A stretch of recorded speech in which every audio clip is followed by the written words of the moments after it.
السلام علیکم ورحمت الله وبرکاتہ. په افغانستان کې چې هغه د دوو جنکو کومه غلطه ویډیو اپلوډ شوې وه هغه فول ویډیو اوس موږ سره موجوده ده. تاسو به اوس هغه ویډیو په خپلو سترګو باندې وګورئ نو یقین به پیدا شي او تاسو به توبې وباسئ چې هغه دکاندار هغه دوو جنکو سره په کومه طریقه باندې غلط کار کړی دی او په کومه طریقه باندې رضا کړي دي. ځکه چې هغه ویډیو اوس موږ ته میلاو شوله، ځکه چې هغه دکاندار چې کومه ویډیو اپلوډ کړی و هغه سینه و او دا ویډیو فل ایچ ډي ویډیو راغلی ده. دې کې به تاسو ته هر یو چیز خو صفا ښکاره شي، نو تاسو به په خپله یقین وساتئ چې او دکاندار د جنکۍ په کومه طریقه باندې رضا کړې وي او په کومه طریقه د سره غلط کار کړی دی.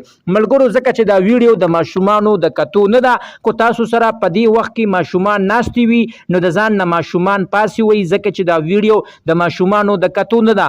او ملګرو کو تاسو زمونږ چینل کې نه وي نو مهرباني وکړئ بیا در سره زمونږ د چینل مخه سبسکرایب کړئ او خوا کې ور سره د ټلۍ بټن ووهئ چې تاسو ته زمونږ خبر ډېر زر در رسي.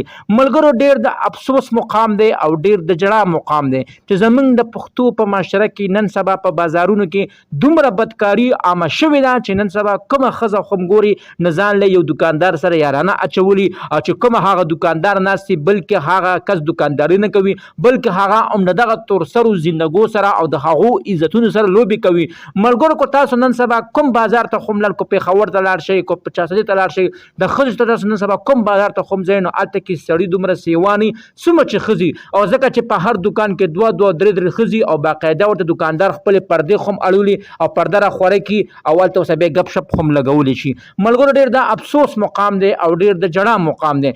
ملګرو زه خو بار بار هغه غیرتمندو پښتنو ته دا خواست کوم چې ګوره ستاسو خپلې ښځې بازارونو ته بالکل مه پرېږدئ. کو ستاسو د ښځو کوم ضرورت سامان دی هی سړو تاسو په خپله لاړ شئ د خپل د ښځو ضرورت سامان راوړئ.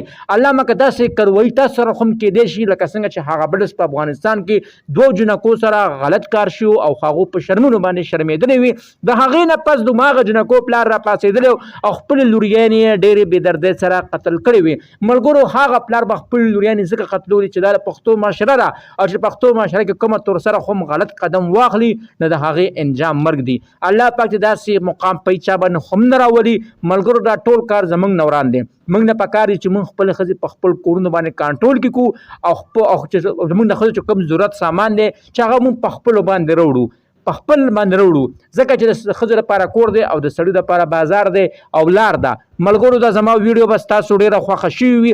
د دغه رنګې ویډیو کتو دپاره زموږ د چینل مخه در سره ضرور سبسکرایب کړئ او خوا کې ور سره ضرور د ټلۍ نشان ووهئ چې تاسو ته زموږ خبر ډېر زر در رسي.